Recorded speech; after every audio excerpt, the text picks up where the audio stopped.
চারিত দয়া মায়া প্রেমের বাণীতে মুক্ত হয়ে পড়ে ফেলেছিলেন জাতক ইত্যাদি বহু গ্রন্থ এবং তথাকার উপাদান নিয়ে বহু কবিতা নাটক রচনা করেছেন, অবশ্যই নিজস্ব ভাবনা মিশিয়ে লিখেছেন গান। গীত হচ্ছে এখন সুন্দরের বন্ধন নিষ্ঠুরের হাতে।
বহে মাঘ মাসে শীতের বাতাস, স্বচ্ছ সলিলা বরুণা।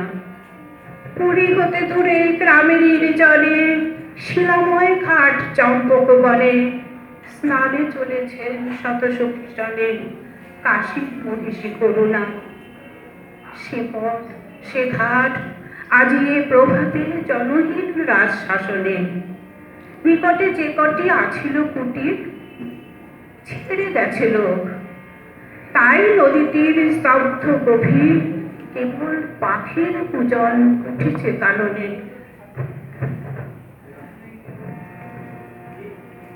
আজি উত্তর বায়ু উতলা হয়েছে তটিনী, সোনার আলোক পড়িয়াছে জলে, পুলকি উছুলি ঢেউ ছলে ছলে, লক্ষ মানিক ঝলকে আঁচলে নিচে চলে যেন নটিনী। কলকল্লোলে লাজ দিল আজ নারী কণ্ঠের কাকলি, মৃণাল ভুজে ললিত বিলাসে চঞ্চল নদী মাতে উল্লাসে, আলাপে প্রলাপে হাসি উচ্ছ্বাসে আকাশ উঠিল আগুন।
স্নান সমাপন করিয়া যখন কুলে উঠে নারী সকলে, মহিষী কহিলা,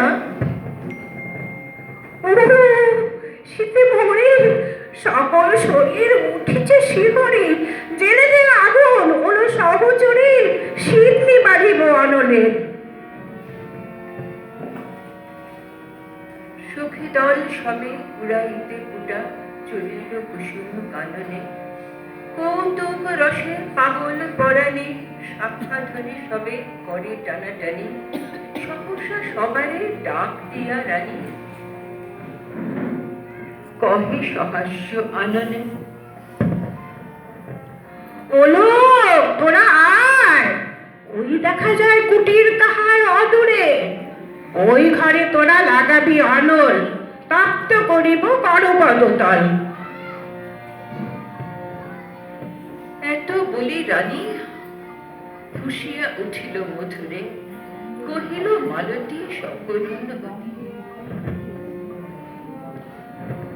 একই পরিহাস রানীমা, আগুন জ্বালাই কেন দেবে নাসি, এই কুটির কোন সাধু সন্ন্যাসী, কোন দিনজন কোন পরবাসী বাঁধিয়াছে নাহি জানি মা।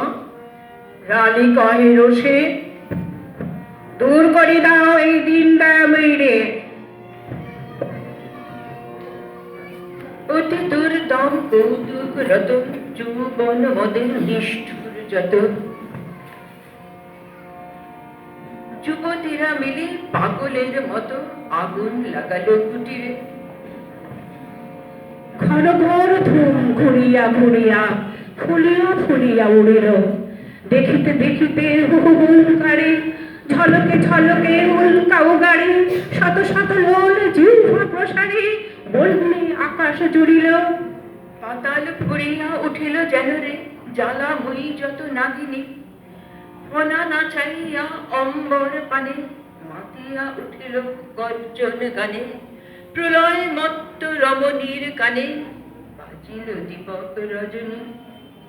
প্রভাত পাখির আনন্দ গান ভয়ের বিলাপে চুটিল, দলে দলে কাক করে কোলাহল, উত্তর বায়ু হইল প্রবল, কুটির হইতে কুটিরে অনল উড়িয়া উড়িয়া ছুটিল।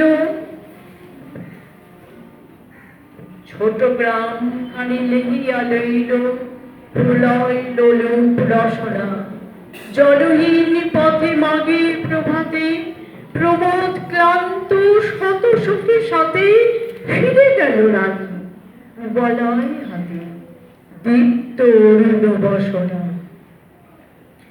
দিব্যাবতারমালার অন্তর্গত দশম কাহিনী স্টোরি অফ শ্যামাবতী অবলম্বনে সামান্য ক্ষতি কবিতা রবীন্দ্রনাথ রচনা করেন।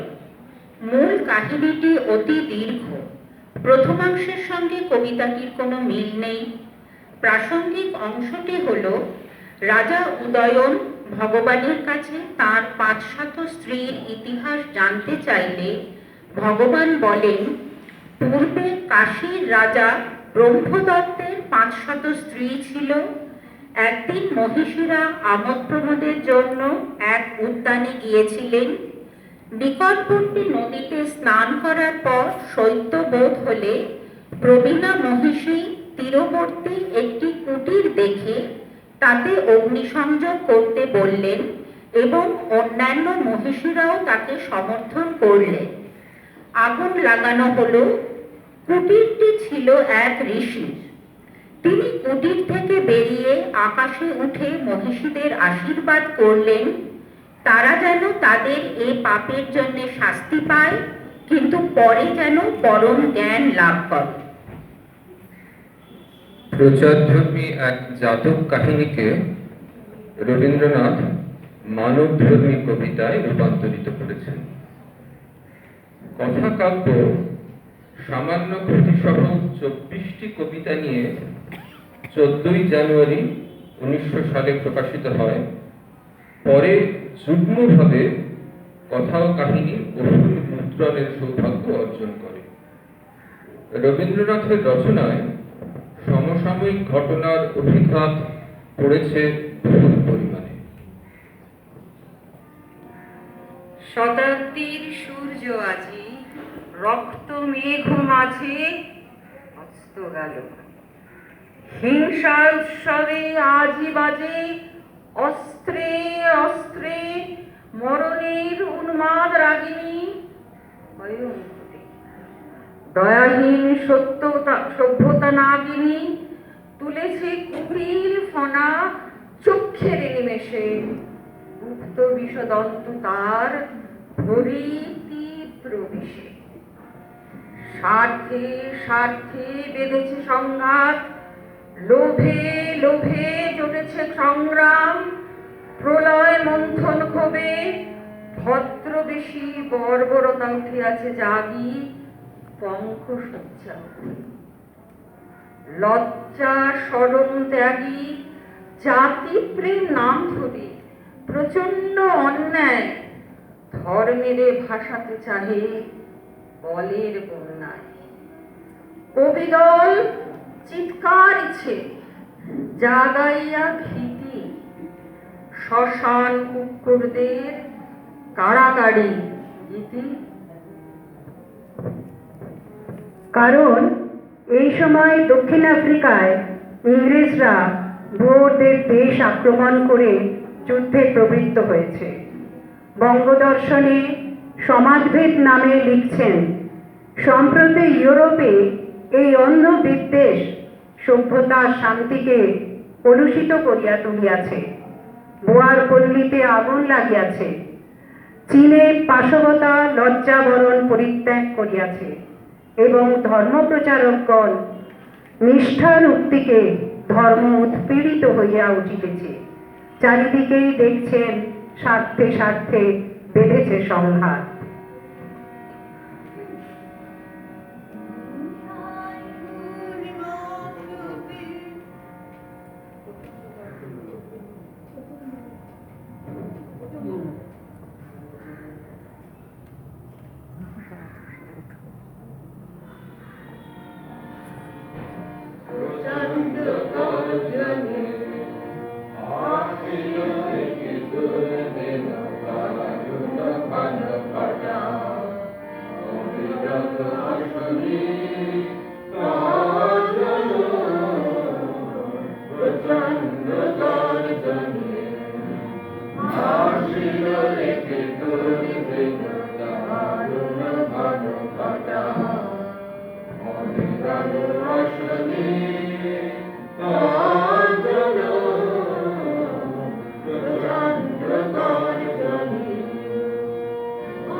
তার পাশটা রাখছি।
ইউরোপে তখন প্রলয়ঙ্কর যুদ্ধ চলেছে। রবীন্দ্রনাথ লিখলেন ন্যাশনালিজম গ্রন্থের ভাষণগুলি। চারিদিকে দেখছেন নির্মমতা, বর্বরতা আর মানুষের অবমাননা। লিখছেন পৃথিবী থেকে স্বাদেশিক অভিমানের নাগপাশ বন্ধন ছিন্ন করাই আমার শেষ বয়সের কাজ।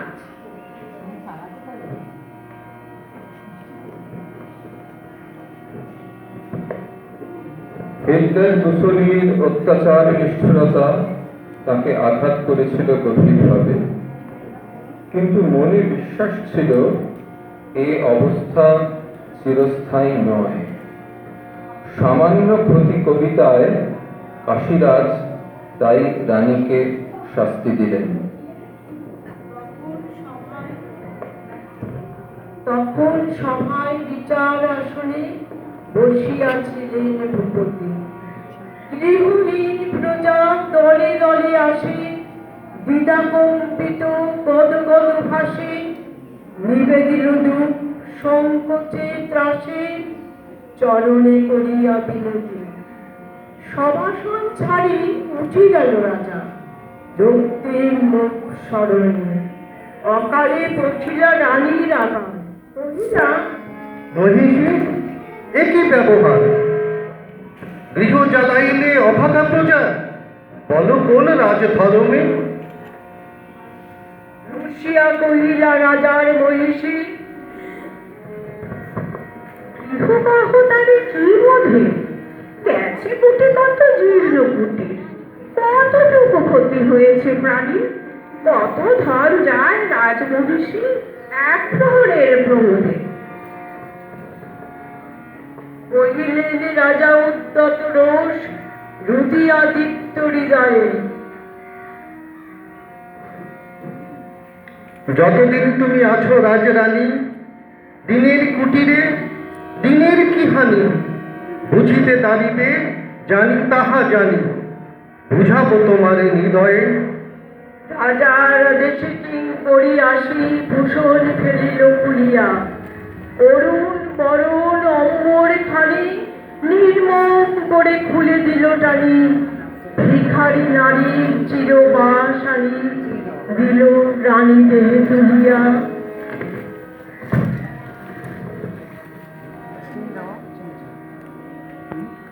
পথে লয়ে তারে কহিলেন রাজা, মাগিবে দুয়ারে দুয়ারে, এক প্রহরের লীলায় তোমার যে কটি কুটির হলো ছাড়খাড়, যত দিনে পারো সে কটি আবার গড়ি দিতে হবে তোমারে।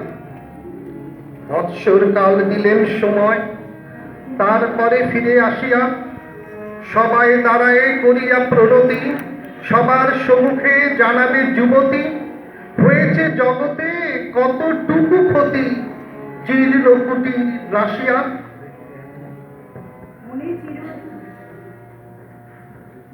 মনে চিরদিন এই বিশ্বাসই ছিল, কোনো ক্ষতি যেমন সামান্য নয়, তেমন অপূরণীয় নয়।